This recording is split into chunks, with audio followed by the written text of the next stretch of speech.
Hola, bienvenidos. Esto es Consultas Legales, transmitiendo desde el fanpage Cámara Peruana de Asesoría Empresarial Perú.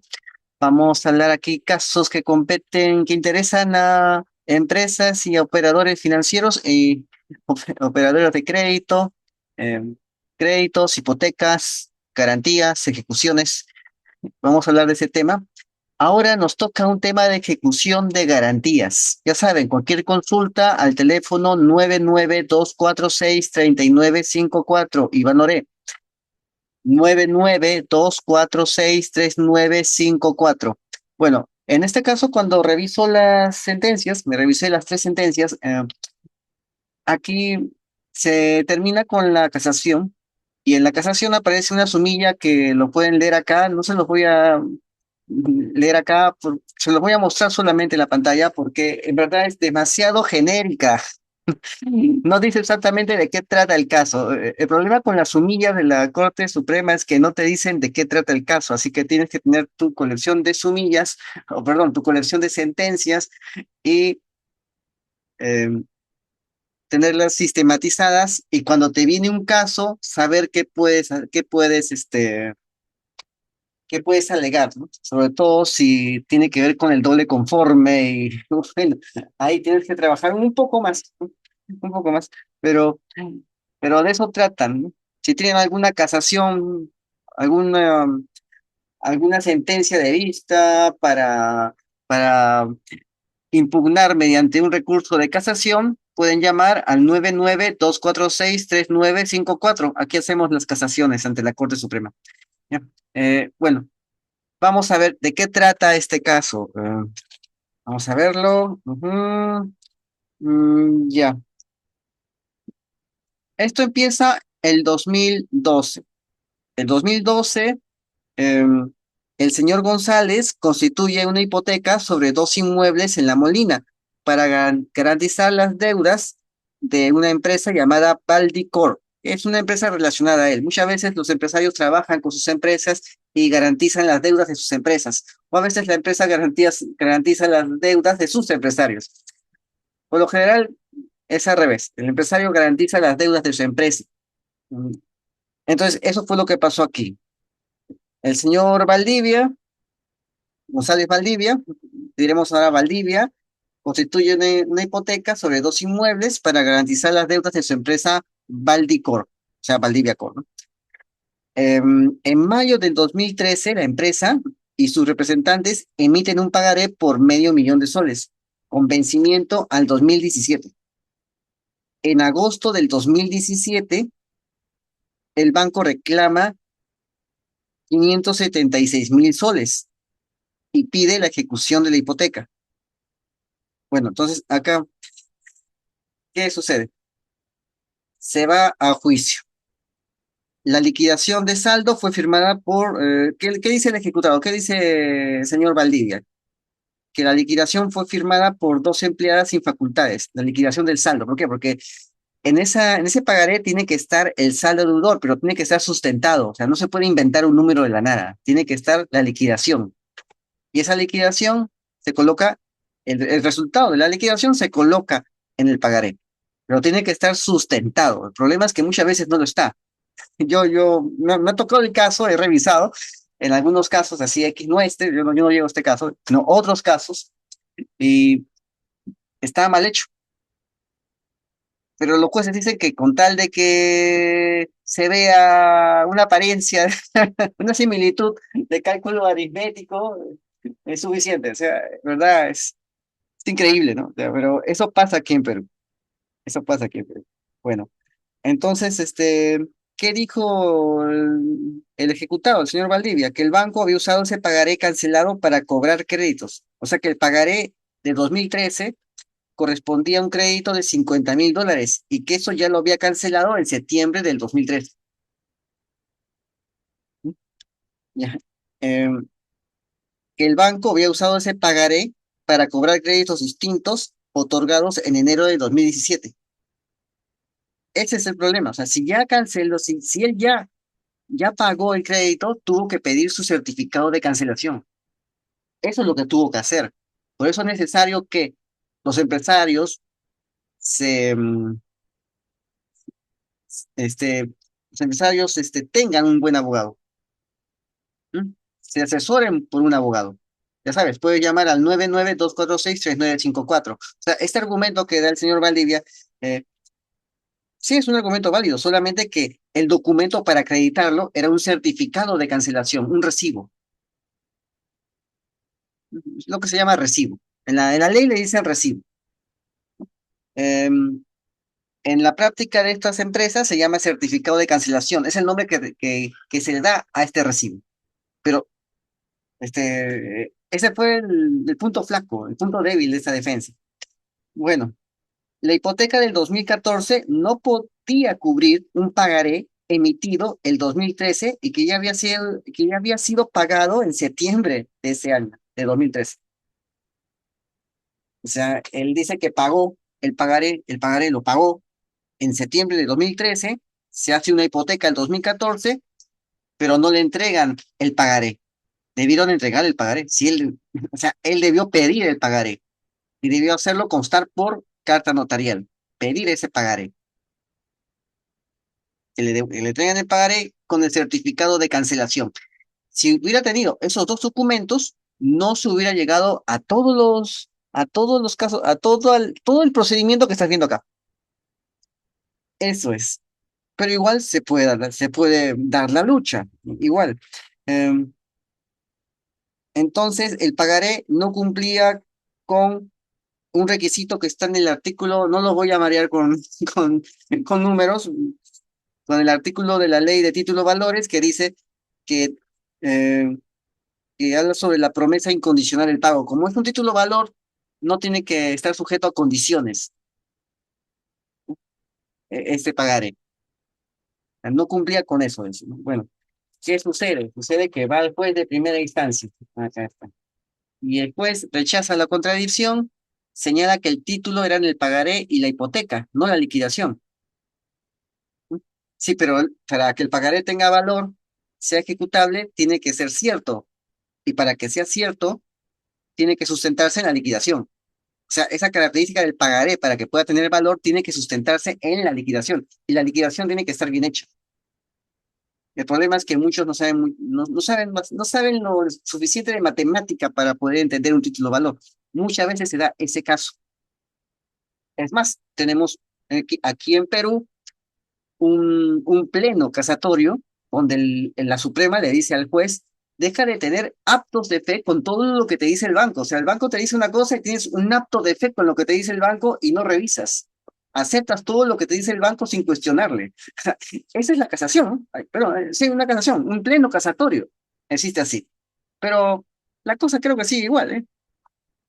Bueno, entonces, el juez consideró que la funcionaria sí tenía facultades, validó el pagaré como obligación cierta y exigible, reconoció que la hipoteca cubría obligaciones propias y de los terceros, ¿no? O sea, las obligaciones de Valdivia y las obligaciones de la empresa de Valdivia, porque es otra persona jurídica. Son dos personas, una natural, que es el empresario, y la persona jurídica, que es la empresa. Entonces, aquí concluyó que el pagaré sí tenía una promesa incondicional de pago y ordenó seguir adelante con la ejecución. ¿Qué sucedió aquí? Van a la sala superior y la sala revoca la sentencia. ¿Y qué dice? Que la cláusula de hipoteca, que dice todas las deudas y obligaciones existentes y futuras, está en la hipoteca, dijo que era una cláusula absolutamente indeterminada cuando habló de estos, lo que se llama el crédito sábana o hipoteca sábana, es decir, obligaciones existentes, obligaciones futuras, deudas futuras. O sea, hipotecas un bien y dices que ese bien te va a cubrir una deuda que vas a contraerla de aquí a un futuro posterior a la hipoteca. O sea, ni siquiera la deuda existe, pero ya estás hipotecando una deuda que todavía no existe. Ese es el crédito sábana.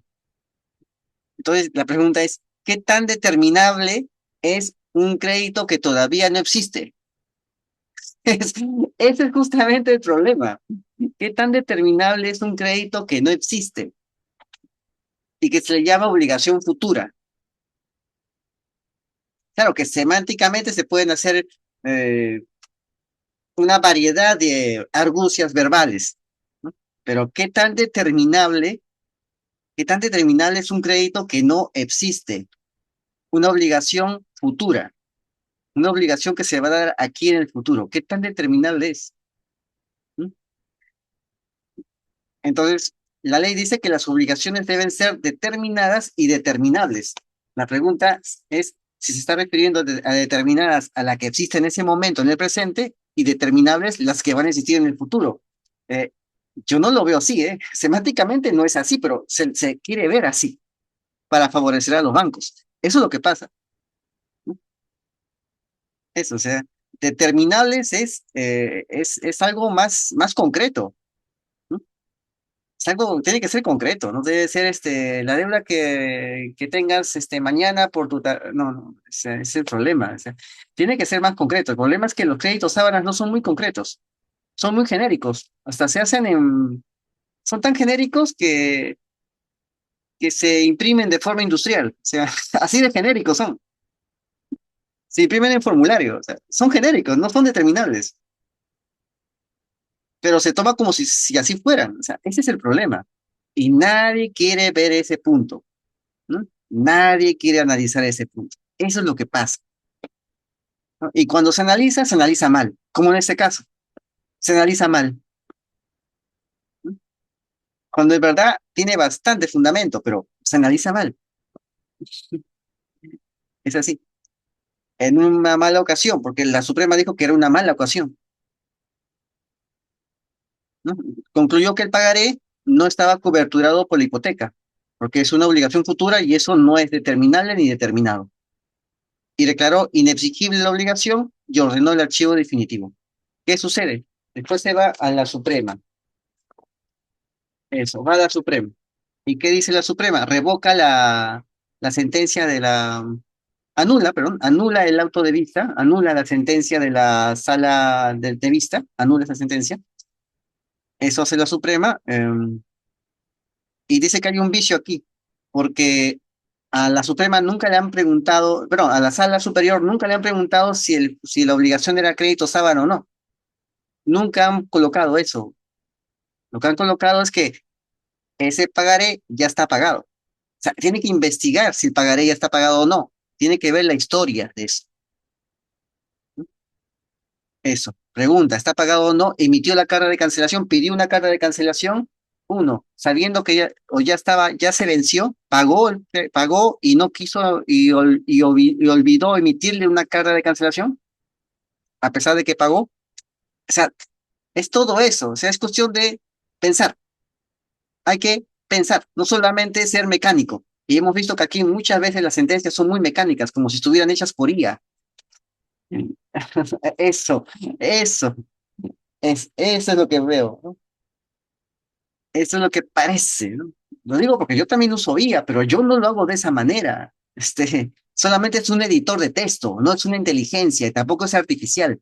No es nada de eso. Es simplemente un editor de texto. Eso es. Bueno, entonces detectaron ese vicio. La superior omitió motivar sobre las causales reales de la contradicción. Hay temas en la contradicción y no habló de los temas de la defensa. O sea, no habló de la defensa del ejecutado, pero falló a favor de él. ¿Mm? Entonces no había congruencia y declaró nulo el auto de vista y le dijo a la sala superior que emita un nuevo pronunciamiento y que esta vez revise y se pronuncie sobre cada punto que pidió, que expuso el ejecutado, los demandados, para ver cómo es su defensa de los demandados, ¿no? Y claro está, también tiene que ver la contestación del banco, ¿no? Que es el que está pidiendo su crédito. Bueno, entonces, eh, este caso muestra cómo los hechos fueron claros: una hipoteca, un pagaré, una deuda reclamada, pero los argumentos de las partes y la interpretación de los jueces llevaron a tres resultados distintos: ejecución admitida, ejecución denegada y finalmente la nulidad por vicios procesales. Pero ¿qué alegaron los ejecutados en su contradicción? El falso procurador. La liquidación de saldo fue firmada por empleadas sin facultades, porque eh, el precedente es bien claro.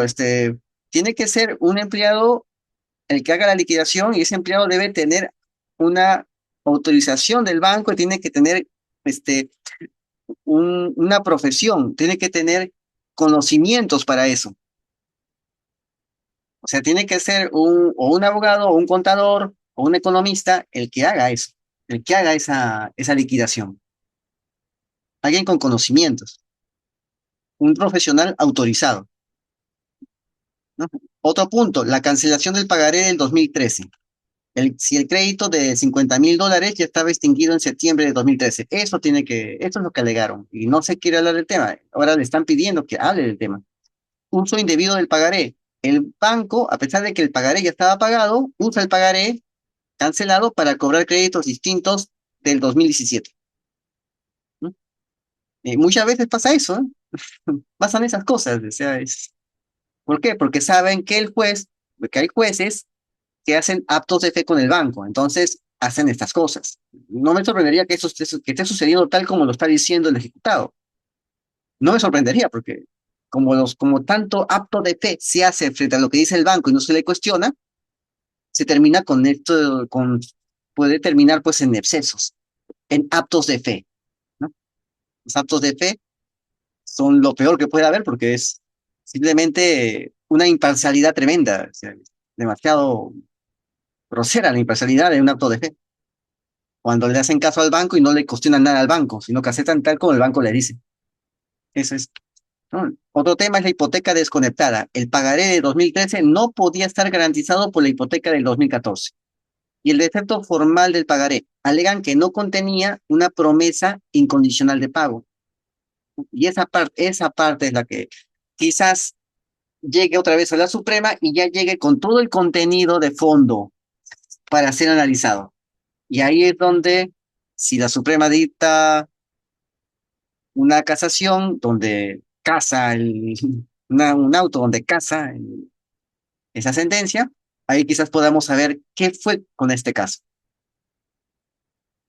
Bueno, entonces, como vemos, la superior no analizó ninguno de estos puntos eh, y se centró en un argumento distinto, que era, y le dio la razón o sea, al ejecutado, ¿no? Pero no por las razones que el ejecutado expuso, ¿no?